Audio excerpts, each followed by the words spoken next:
I see you, boss.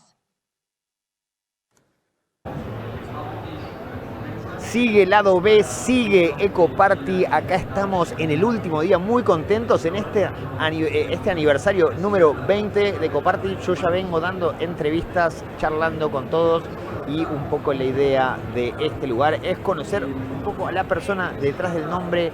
Esta entrevista va a ser en inglés y vamos a estar hablando con Luke, McLaren y Philippe. Welcome to Buenos Aires, welcome to Argentina, welcome to Ekoparty. How has been this far? When you guys landed to Buenos Aires? Well, go first. Yeah. So I arrived probably 4 days ago. Since then, the weather's been fantastic compared to Canada, where it's freezing cold right now. And I've just been loving it. The community here has been fantastic, and so happy to be here for the 20th anniversary. So I think today it's like 35 Celsius, so Really? around 95 Fahrenheit or so. Yeah, it's like 4 back home right now. How about you, Philippe? It's pretty good. I've been here since 4 days ago as well, and I really enjoy the city. Yeah, and it's been a very good experience compared to, for example, DEF CON, because DEF CON for me is a lot more mainstream, but I really enjoy the community behind Ekoparty, the production, the quality, the talks itself, and especially bilingual nature of it. I'm really enjoying it, so I'm really excited to come back again. Everyone, it's a little bit more excited, because I think we are slightly far away from the mainstream tech companies. We're far away from people who make this, so this chance of meeting in real life and sharing experiences and sharing frustrations. How was it on this trip for you guys?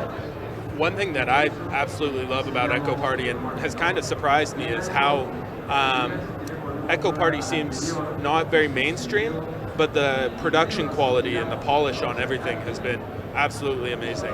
20 years trying. Yeah, I guess so.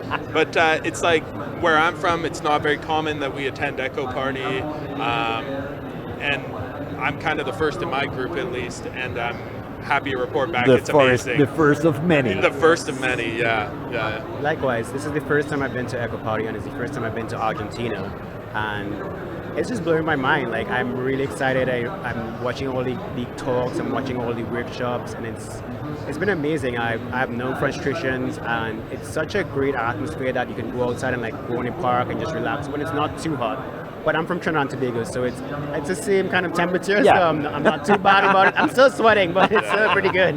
Yeah, definitely. I think being outside, hanging out, having a beer, just sharing is important. And we have a lot of communities around, the conference, and one particularly, it's the Bounty village. What are your takes on the Bounty community? For the people who doesn't know, we are talking with people who are part of Meta's Bounty program, one of the researchers of the program. You have spent a fair amount of time, I have been told, on the program, so I'll be heading that way.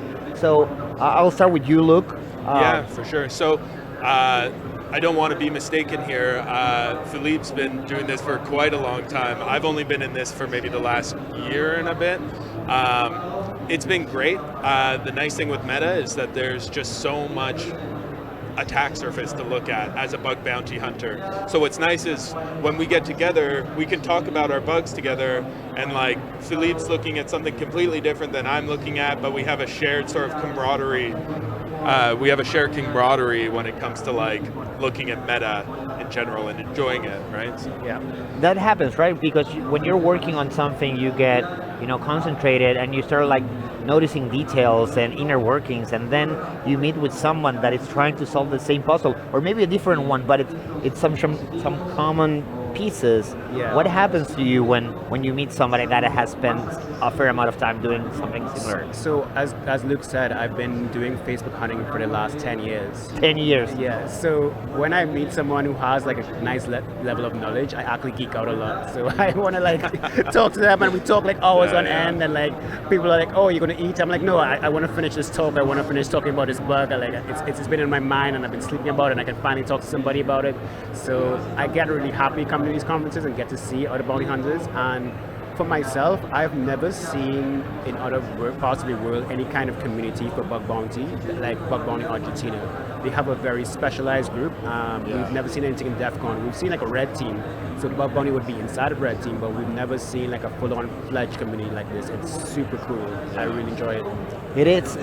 They are super motivated. They are ever growing.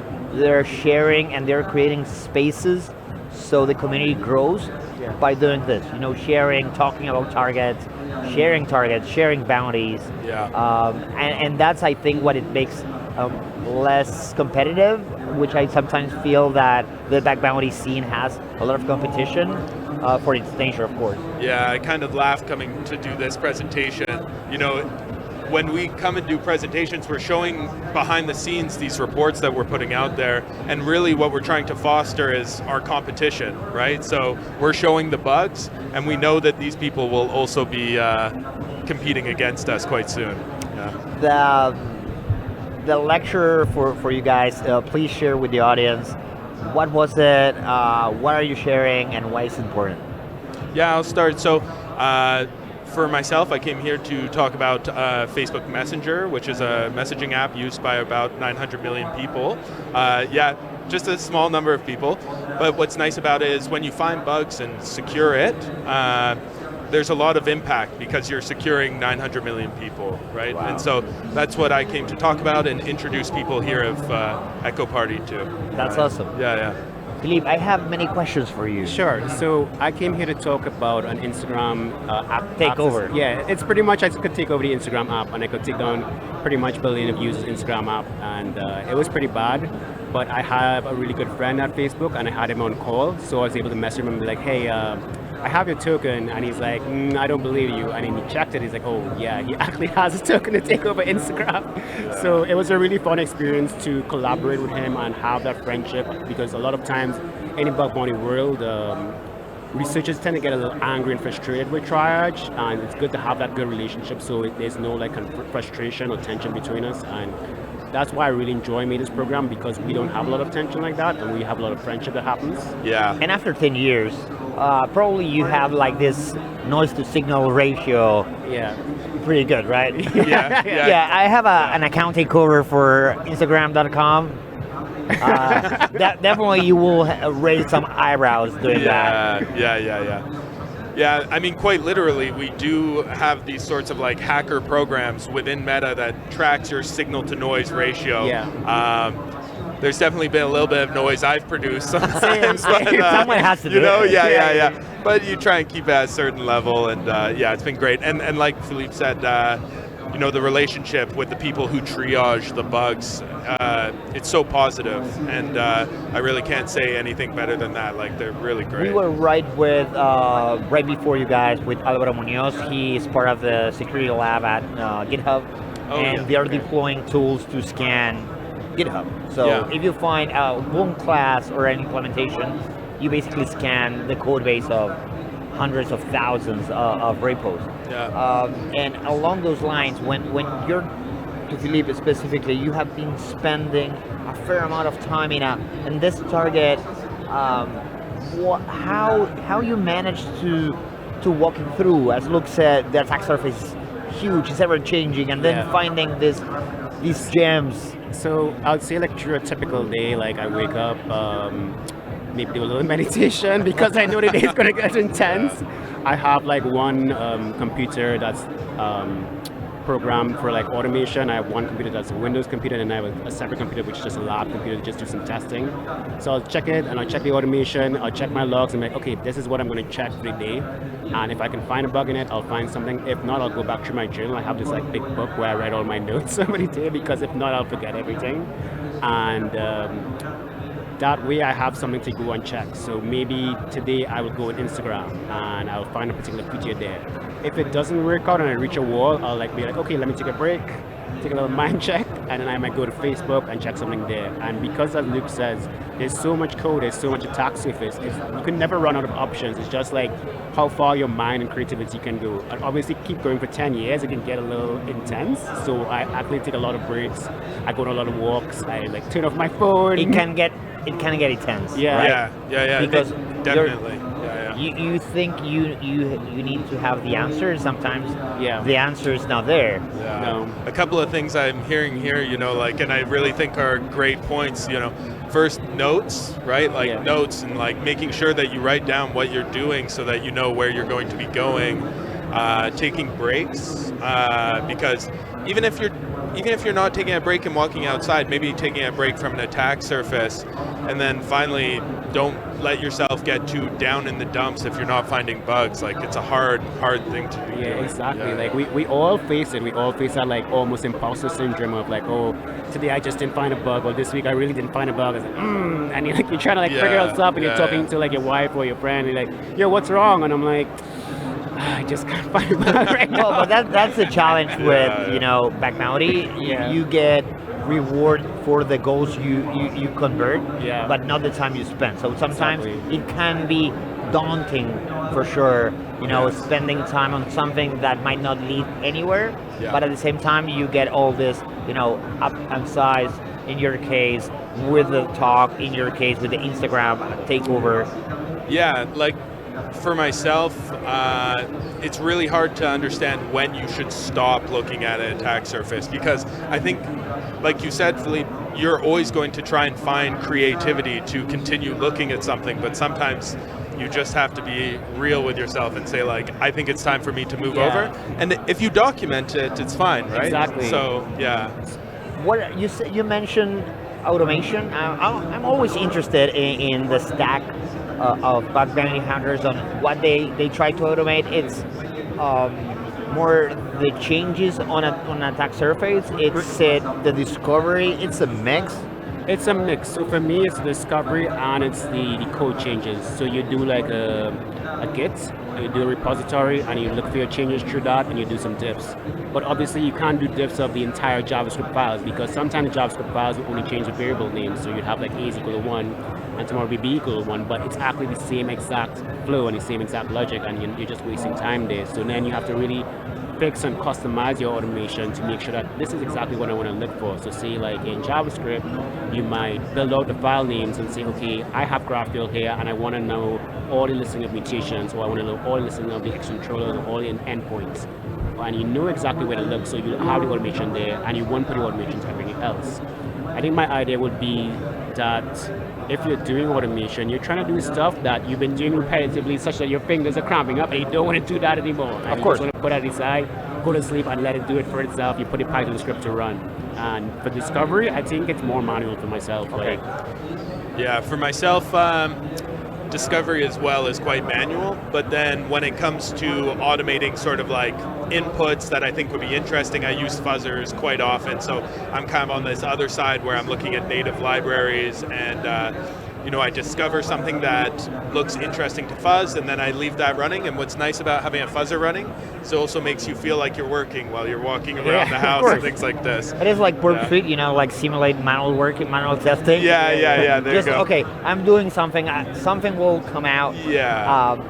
What, like along the lines of automation and, not burning your hands just typing and redoing work. Yeah. Where do you think it fits, LLMs, AI in the process for a back bounty hunter? Have you already have any experience trying to add you to your stack? Yeah. Is there a project that you want to do when you have a time? It's interesting. We both had similar ideas about Gen AI, because we both do reverse engineering, and sometimes we just throw like the assembly language at the AI and be like, hey, what is this doing? And they're like, oh, it's doing this. And if you have the proper context, because you know that AI does hallucinations, so you don't want to make a mistake. But if you do it properly, it'll actually rebuild the code for you, and it's so helpful. It saves 4 or 5 hours of reverse engineering work. Yeah. For myself, what I've been doing is when I use Frida to dump sort of memory from these processes, if I have a header file and I know what object that memory is meant to represent, I use the header file to, I give the LLM the header file, and I say, here's the memory associated with that. For context. Yeah, can you annotate this hex dump with all the struct members and things like this? And it works quite well. Yeah. I think we're kind of heading right to this sort of code editors that have a lot of context on the code base and understanding Do you think over time each of us or each of the back bounty hunters will have its own fine-tuned way of reverse engineering? Are we going to share models? Where do you think we're heading? Because if you're saving 5 hours of your day, Yeah. they are going to become expensive hours at that point. Exactly. Yeah, I'm trying to think if we would share LLM models or if we would all have our own tuned to like specific code bases and whatnot, right? Because when I'm looking at some of the open source components of Meta's technologies, Philippe may not be looking at those same things, right? Yeah. Because the attack surface is so large. I don't know. Yeah, I probably wouldn't be looking at those attack surfaces. So for example, myself, I may want to look at more web and I would put the LLM to focus on that, and maybe I'd want to fine tune it like locally instead of like globally, and like have it just really just for myself. I'm like, okay, today what's going on in my code? What's been changed? Well, it is important. You were focusing a little bit on the mobile side, right? You mentioned Frida, and you take a look more on the web exposed APIs. Most of the times web exposed APIs, but other people will say I do everything because I used to handle the community and they'd ask me all these questions, so I have no choice but to try to figure out everything. So I'd be in mobile, I'd be in hardware, I'd be in web, I'd be in Oculus, and I'd be like doing all this stuff. I'm like, okay, I need to just take a break and just do what I want to do. Yeah. That is super important because it can get definitely, a target as big. Everything must be found by someone else. Like, I should not spend time doing this. Yeah, but you do get your own little niche, right? Exactly. And one thing that I think is really cool about Meta's program too is based on the technology, the impact of bugs can be different too, right? Like for Oculus, that's where I started with Meta, finding bugs there, remote bugs that you can trigger. And it would be interesting because like a bug I could send you that would destroy the security boundary around you and maybe walk you into a wall. Oh no! Like that's an interesting bug for them, right? But yeah, it's a lot of attack surface there. It's true. Like sometimes I'd be like, for example, this Instagram bug. When I initially looked for it, I was actually in WhatsApp attack surface, and then I was like, okay, I need to find some more like ideas behind this, and I just started looking at Instagram attack surface, look at Facebook, and I'm like, okay, finally I could like join all these together and like finally get back to what I wanted. But when I actually found my bug, I forgot exactly what I was looking for before. And so you're like jumping from bug to bug until you finally find this niche that you're in, and like, all right, finally I can find something that I want to break. So yeah, that's super interesting. Hey guys, thank you for coming to Ekoparty. Thank you for sharing your insights around back bounty and the community of Argentina. This is the last day. I don't want to hold you guys on my supermarket, but it's also always interesting to know the person behind the research. So thank you for spending some time with us. Thank you for having us. Yeah. thanks. No se vayan a ningún lado. Sigue mucho más Lado B acá en Ekoparty, último día, edición número 20.